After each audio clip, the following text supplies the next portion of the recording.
নমস্কাৰ বন্ধুসকল, আজি মই আপোনালোকক শিকাম আপোনালোকে কেনেকৈ skillindia.com ৰেজিষ্টাৰ কৰিব পাৰিব। তেন্তে বলক ষ্টাৰ্ট কৰোঁ। প্ৰথমতে আপোনালোকে গুগলত গৈ টাইপ কৰক skillindiadigital.com।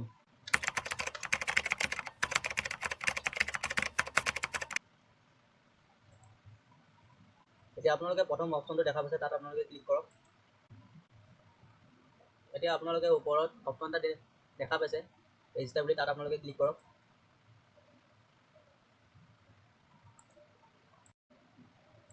এতিয়া আপোনালোকৰ ইয়াত লিখা আহিছে please choose one option to complete your KYC। আপোনালোকে KYC কমপ্লিট কৰিবৰ কাৰণে তলত এটা অপশ্যন পাইছে, তাত আপোনালোকে ক্লিক কৰিব আৰু বাই OTP আপোনালোকে ক্লিক কৰিব আৰু কণ্টিনিউ কৰিব। এতিয়া আপোনালোকৰ ইয়াত আধাৰৰ নাম্বাৰটো দিব আহিছে, তাত আপোনালোকে ক্লিক কৰিব আৰু আপোনালোকে আপোনালোকৰ আধাৰৰ নাম্বাৰটো ইয়াত ফিল আপ কৰি দিব।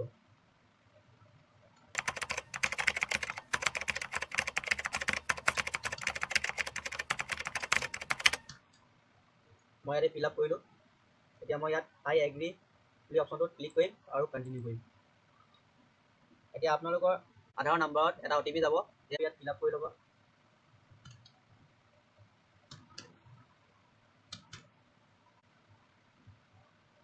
মোৰ ইয়াতে OTPটো ফিল আপ হৈ গ'ল। এতিয়া মই ইয়াতে ক্লিক কৰি মেলি তলত কণ্টিনিউ বুলি অপশ্যন এটা আছে, তাত আপোনালোকে ক্লিক কৰিব। এয়া দেখিছে ইয়াত লিখা আহিছে congratulation your detail has been shared. এতিয়া আপোনালোকে ইয়াত ডান কৰিব। এতিয়া আপোনালোকে তলত অপশ্যন এটা দেখা পাইছে are you interested in any skilling programme, তাত আপোনালোকে ক্লিক কৰিব। ইয়াতে আপোনালোকৰ কিছুমান পাৰ্চনেল ইনফৰমেশ্যন দিবলগীয়া হ'ব, আপোনালোকে দি ল'ব।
আৰু আপোনালোকে ছাবমিট কৰি দিব।